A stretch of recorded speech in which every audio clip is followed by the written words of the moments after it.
All right, so now we're going to talk about creating relational environments.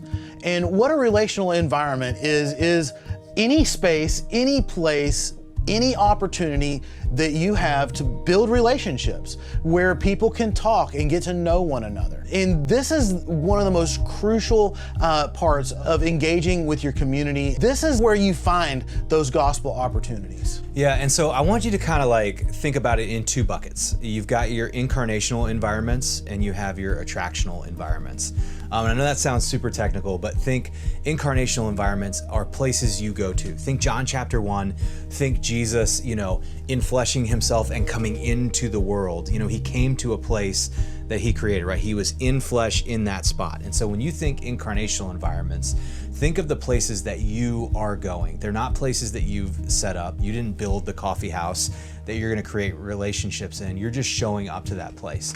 And the reason it's important to think about that is incarnational environment versus an attractional environment, something that you set up. Maybe think about something like a party at your house, or you could think about your church. Those are attractional environments, places that you have set up, opportunities you set up for people to come out to you. Now, the reason that's so important is because there's different rules for different environments like that. Like when you're in an incarnational environment, you've been invited in. So you're not gonna take over, you're not gonna set the agenda.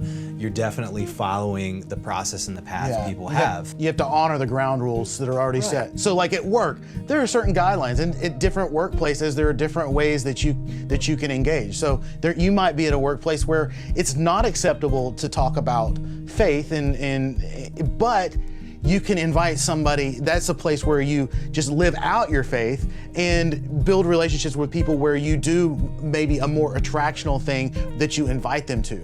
So you might not be able to proselytize at work, for example, but you can have conversations. You can even have spiritual conversations. And then if you want to do a Bible study or something like that, some workplaces will let you do that in a break room, whatever you want, freedom of religion. Others won't, so you'd know where to go to be able to take those next steps. But that's about being in the incarnational space. An attractional space, you don't just have to think about a church building and opening the doors and people coming in. Attractional space could be something as simple as a party that you host. And it's an opportunity that you want to invite different people in that you could build relationship with, that you could have an opportunity to be able to share faith at some point with. And so maybe you're very intentional with those parties and you're bringing some of your Christian friends that connect well, and you're bringing some of your lost friends together and, trying to connect people together, kind of like matchmaker, right? But it doesn't even have to be like a large gathering of people. Sometimes it can be, one person and you invite them over for a coffee or for a beer, and that's creating a relational space. Yeah, so these different relational environments are just places that you're using as a catalyst to create relationship.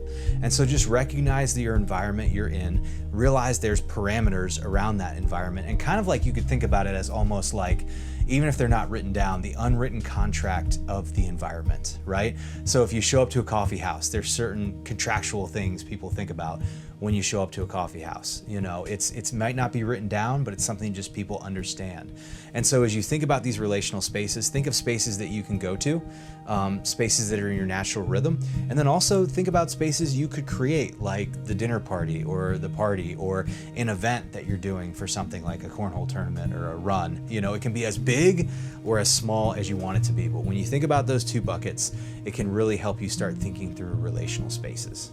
Yeah, and the best thing that you get out of relational spaces is they're the places where you build relational capital. You build trust with the other person. And that's when, once you built the trusting relationship, that's when you can actually start to disciple someone before they even come to faith, before they even know that they're being discipled, just because you're having conversations in a trusting way. Yeah, that's huge. So think through, before you end this time, think through some of the relational spaces and separate them out on a list. Like, here are some of my incarnational spaces, and here's a couple attractional spaces that I could create. Think that through before you move on to the next video.